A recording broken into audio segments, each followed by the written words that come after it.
క్రైస్తవుల నోట్లో చాలా తక్కువగా వినబడేటువంటి మాట సెక్స్. ప్రార్థన, విశ్వాసము, వాక్యము, ఈ మాటలన్నీ లేకపోతే ఈ విషయాల గురించి ఎక్కువగా వింటూ ఉంటాం, కానీ సెక్స్ గురించి చాలా తక్కువగా వింటాం. ఒక జరిగిన సంఘటన మీతో పంచుకొని ఈ వీడియోలో ముందుకెళ్తాను. ఒక దైవజన్ దగ్గరికి ఒక వివాహం చేసుకోబోయే ఒక అమ్మాయి వచ్చి అడిగిందంట, పాస్టర్ గారు, నేనేమి చేయాలి వివాహం చేసుకున్నాక, లేకపోతే నేను ఎలా పిల్లల్ని కనాలి, లేకపోతే ఏం చేయాలని ఆమె వచ్చి అడిగిందంట. ఆయన ఇచ్చిన సమాధానం ఏంటంటే 4 సీడీలు ఇచ్చి, 4 సినిమాల సీడీలు ఇచ్చి ఆయన అవి వెళ్ళి చూసి నేర్చుకోమన్నాడంట. ఈ రోజుల్లో ఈ విషయం గురించి మాట్లాడటానికి దైవజనులు కూడా సిగ్గుపడుతూ ఉంటారు. ప్రతి ఒక్కరు ఈ విషయం గురించి మాట్లాడటానికి చాలా సిగ్గుపడుతూ ఉంటారు. జాగ్రత్త గమనిస్తే వాక్యంలో లేకపోతే బైబిల్లో ఆదికాండం నుంచి ఆఖరి ప్రకటన వరకు ఈ మాట వాడబడుతూ ఉంది. ఈ విషయం గురించి దేవుడు మాట్లాడుతూ ఉన్నాడు. ఈ విషయం గురించి సంభాషణ వస్తూనే ఉంది. జరుగుతున్న కార్యాలన్నీ మనం చూస్తూ ఉంటాం. కానీ సంఘంలో మాత్రం లేకపోతే క్రైస్తవుల మధ్య మాత్రం ఈ విషయం గురించిన అవగాహన లేకపోతే ఈ టాపిక్ అనేది మనం ఎక్కడ రావటము లేకపోతే మాట్లాడటం అనేది తక్కువగా వింటూ ఉంటాం. ఈ దినం దీని గురించి నేను జస్ట్ బేసిక్స్ చెప్పాలని ఆశపడుతూ ఉన్నాను.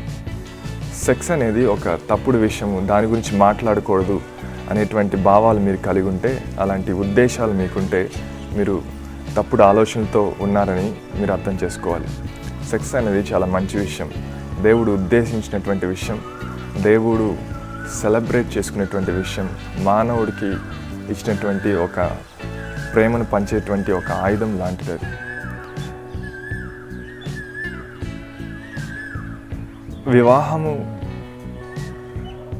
వివాహ నిబంధనలో సెక్స్ అనేది జరిగినప్పుడు అది చాలా సంతోషంగా, అది చాలా ఆశీర్వాదకరంగా ఉంటుంది.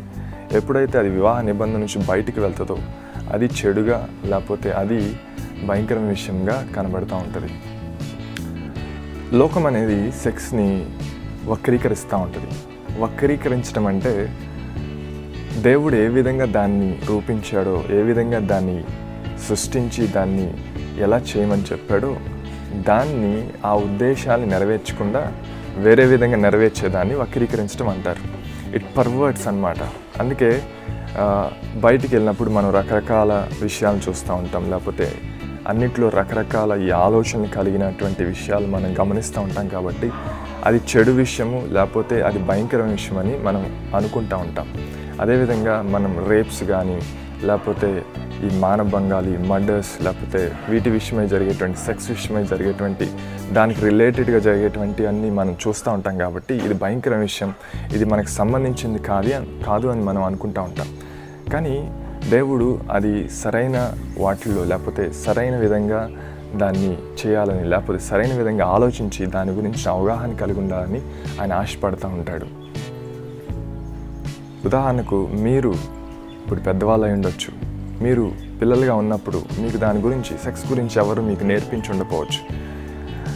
ఎందుకంటే సంఘం దాని గురించి మాట్లాడదు, లేకపోతే పాస్టర్ దాని గురించి మాట్లాడదు, లేకపోతే ఈవెన్ క్రైస్తవ పుస్తకాలు కూడా చాలా అరుదుగా దొరుకుతూ ఉంటాయి వాటి గురించి చదవడానికి, వాటి గురించి తెలుసుకోవడానికి.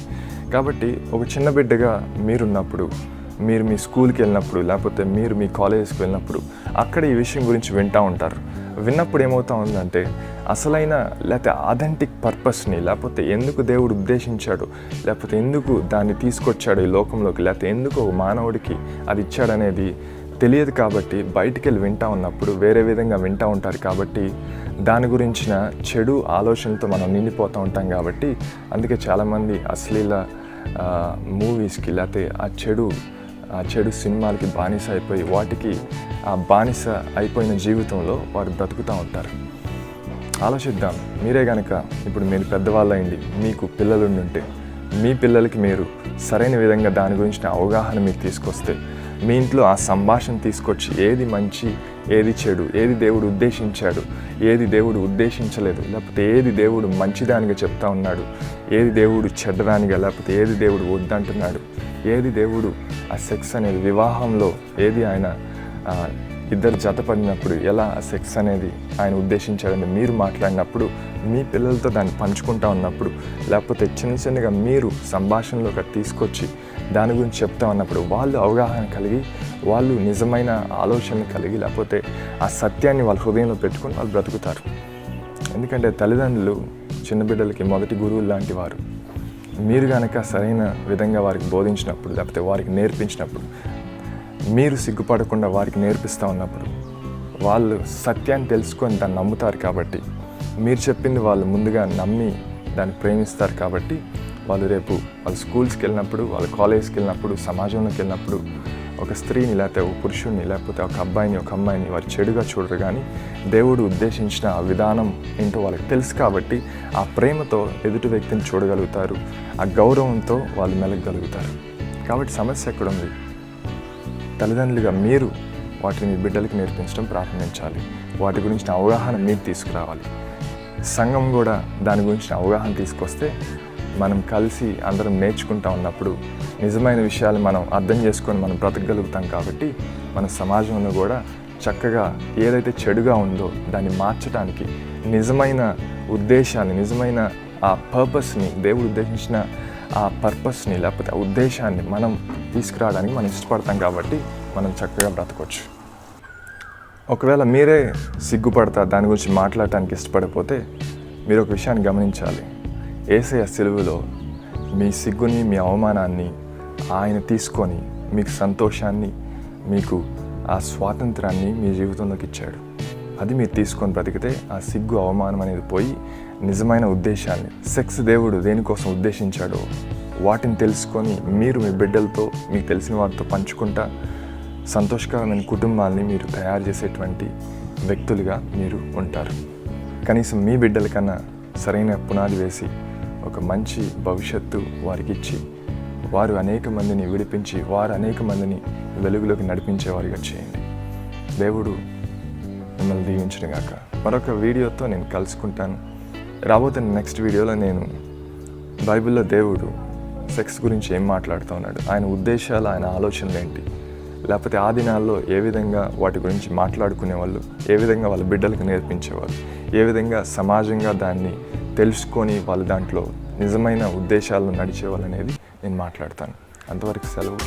దేవుడు మిమ్మల్ని దీవించును గాక. ఈ వీడియోస్ మీకు నచ్చినట్లయితే మీరు షేర్ చేయండి, సబ్స్క్రైబ్ చేయండి, అదేవిధంగా వాట్సాప్లో షేర్ చేయండి. మీ ఫ్రెండ్స్కి, మీ రిలేటివ్స్కి మీరు షేర్ చేయండి. మీకేమన్నా సలహాలు, మీకేమన్నా సందేహాలు ఉన్నా అక్కడున్న ఆ నెంబర్కి మీరు కాల్ చేసినా, లేకపోతే మెసేజ్ ఇచ్చినా నేను మీ క్వశ్చన్స్కి, లేకపోతే నేను మీ సందేహాలకి నేను సమాధానం ఇస్తాను. Thank you.